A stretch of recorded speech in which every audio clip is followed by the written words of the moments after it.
Ibig sabihin, nakamonitor po ang salarin. Nakamonitor. Minomonitor nila kung pauwi na si Alicia. At dahil nga, may mga nakita, hindi ko na ipapakita sa inyo.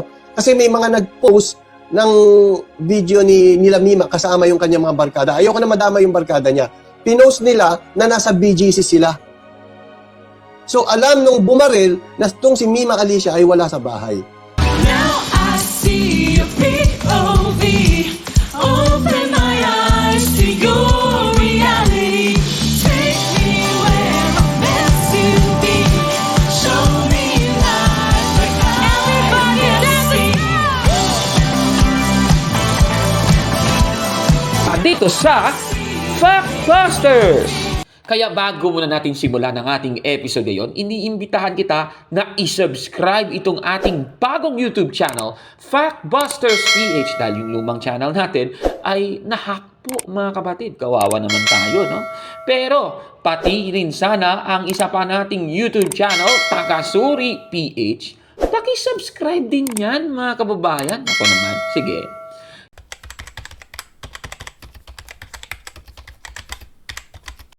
Magandang araw mga kapatid and welcome na naman sa isang bagong episode ng Factbusters PH. Sa ating episode ngayon, tatalakayin natin itong isang kilalang vlogger na namatay noong nakaraan pagkatapos na mabaril mga kapatid. At ang tinutukoy natin ay si Mima Alicia. Siya po yung vlogger na namatay sa pamamaril sa Caloocan at nakikiramay po kami sa kanyang pamilya, no? At itong vlogger na ito, mga kapatid, ay pinatay, binagbabaril ng hindi pa nakikilalang riding in tandem sa barangay 171, Caloocan City.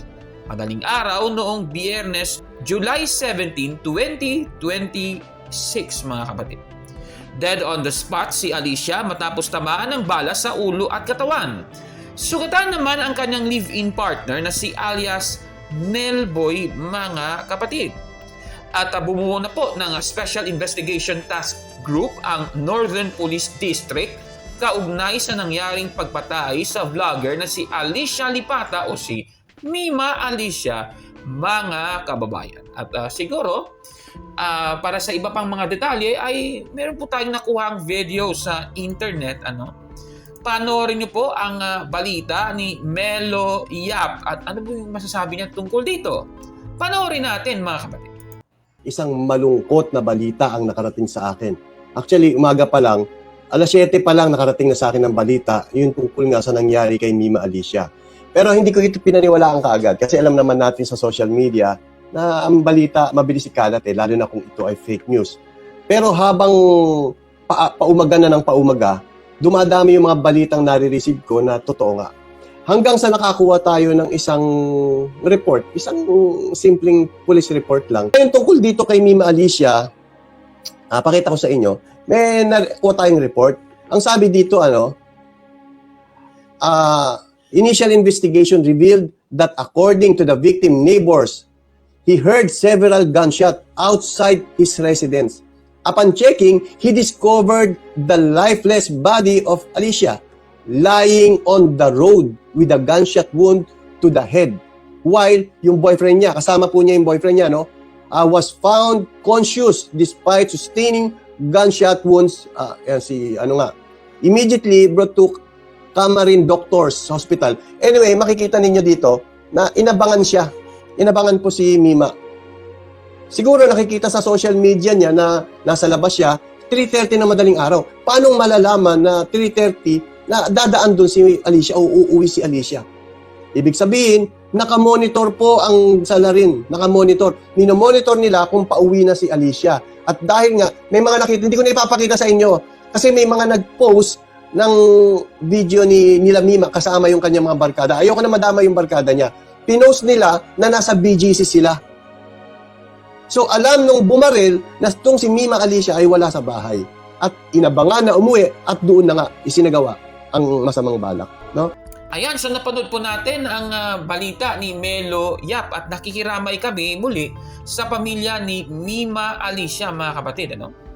Alam naman natin na darating talaga ang tao sa kanyang kamatayan At mababasa natin yan sa Ecclesiastes Kapitulo 9, versikulo 2. Sa unang bahagi, ganito po ang ating mababasa sa salin na New International Reader's Version. Everyone will die someday. Death comes to godly and sinful people alike. It comes to good and bad people alike. Napakaliwanag. Ibig sabihin, nakatakda na talaga sa tao na mamatay ayon sa Biblia.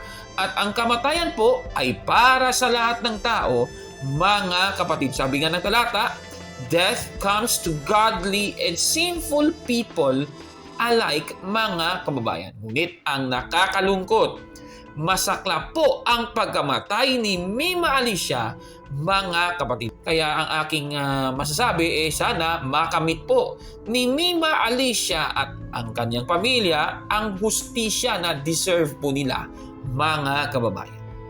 Sa ating episode ngayon ay tatalakayin natin yung isa sa mga huling video ni Mima Alicia sa kanyang YouTube channel, Alicia Comments. Ayan, nakikita nyo sa screen na as of recording may mahigit 363,000 subscribers. Sana all, ano? Sige. At yung ating panonooring video ay ang video na may pamagat na Katolikong Pari inasar ang Iglesia ni Cristo. At itong nasabing video na ito as of recording ay may mahigit 6,000 views na. Ito po ay ini-upload or nag-premiere sa YouTube noong July 6, 2026. At alam naman po natin, na natalakay na rin natin noong nakaraan, na ang sigaw ng mga miyembro ni Manalo mula June 30, 2026 hanggang July 2, 2026 ay We Are One. Naalala nyo ba yun, di ba? We Are One daw Ngunit may malaking tanong dito ang nasabing vlogger. O eto, panoorin po ninyo ang tanong ni Mima Alicia, mga kapatid. Nag-We Are One pa sila. We are one! We are one! Gago ang nangyari. We are gone!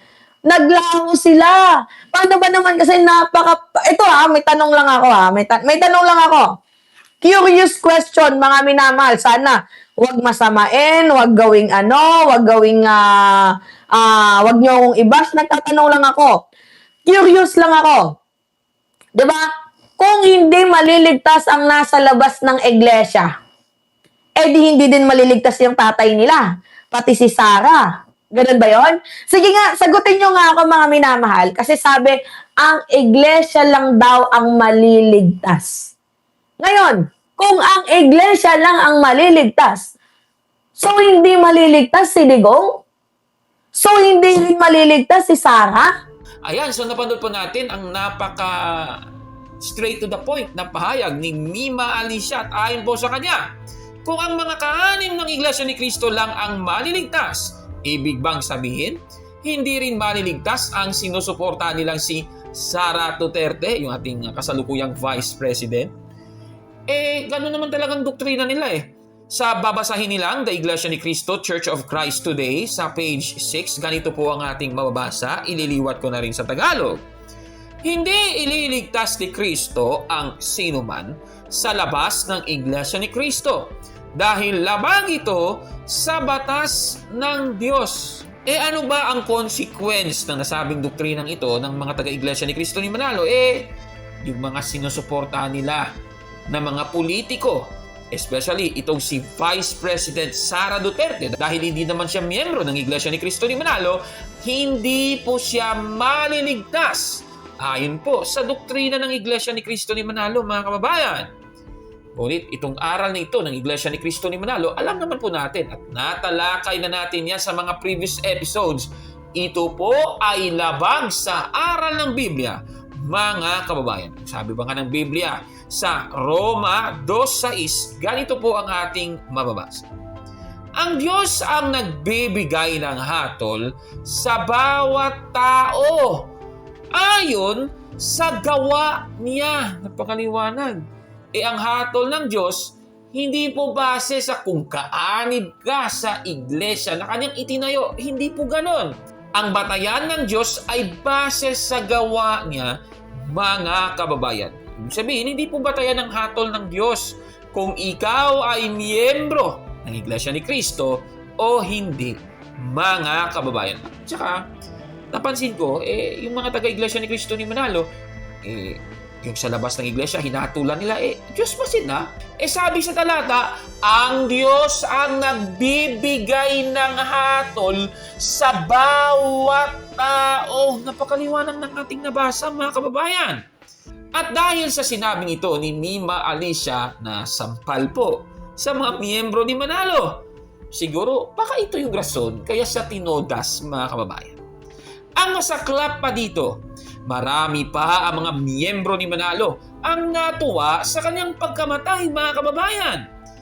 Katulad nga nitong nakita natin sa post ng News 5. Kung titingnan mo yung mga comments, merong comment kagaya nito, no?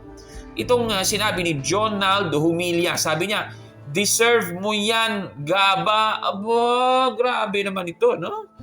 At itong si Jonald Humilla ay isang miyembro ni Manalo. Ayan, no? Klarong-klaro po yan, mga kababayan. Napakaliwanag ng proof na yan, ano? Pati nga yung Pinoy Politics TV, ano? Buti daw sa kay Mima Alicia. Grabe naman, napakatindi naman itong mga taong ito, no? Kahit si Brother Kabistak TV, ganun din, napakatindi.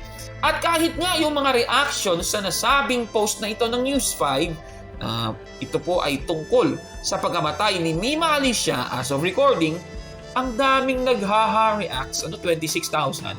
Grabe, ibig bang sabihin, pinagtatawanan nyo pa yung pagkamatay ng isang tao? Mga walang kwenta talaga ito, ano? Grabe naman, mga kababayan. Sa Biblia nga, bawal po ng Diyos yan. Bababasa natin yan sa Kawikaan 24:17. Ganito po ang ating mababasa.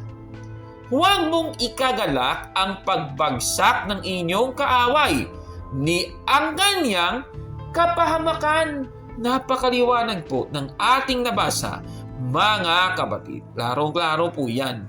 Kaya ang masasabi ko sa mga comment na ito sa social media, na grabe, no? Deserve pa daw ni Mima Alicia na mamatay. Ang tindi nyo naman, kaya busted! Yan! Palpak! Nako, palpak po yan, mga kapatid. Ano ba ang tawag mo sa mga taong natuwa pa sa pagkamatay ng isang tao na alam nating ito po ang dasal nila noon pa man? Ito po, panoorin nyo po, pahayag ni Yusek Claire Castro, yung tagapagsalita ng Pangulong Bongbong Marcos. Panoorin nyo, mga kapatid. At lagi po nating tandaan, ang bagong Pilipino, hindi ipinagdarasal ang kamatayan ng kapwa. Ito ay gawain ng isang kulto, gawain ng kampon ng kasamaan. Huwag po kayong magpa-register sa ganyang klaseng samahan. Okay, Tams. Talagang kulto po sila. At huwag ka na pong umanib dyan. Ako naman, grabe naman talaga. Kaya nakikiramay kami sa lahat ng mga naulila ni Mima Alicia, mga kapatid. At sa mga susunod pang mga episodes, abangan niyo po ang iba pa nating natuklasan tungkol nga sa mga videos ni Mima Alicia, mga kababayan. Ano bang masasabi ninyo sa ating episode ngayon? Comment down below, mga kapatid. At kung like mo ang video na ito, paki-smash ng like button at mag-subscribe sa ating YouTube channel, Factbusters PH. Kaya huwag maniwala sa sabi-sabi. check mo na kung fact nga talaga. Hanggang sa susunod na episode, ako po si Gabo. At ito ang Factbusters! Mga kapatid, magandang araw po at kapayapaan ay maghari sa ating isipan at sa ating puso. At follow and subscribe, Factbuster PH at The Beloved Catholic sa Facebook page ni Kaburnok. At abangan nyo si Kaburnok, no? Dahil marami siyang i-reveal na mga maling aral at matutuhanan natin ang katotohanan. Dahil ang katotohanan ay magbigay sa atin ng tunay na kalayaan. God bless!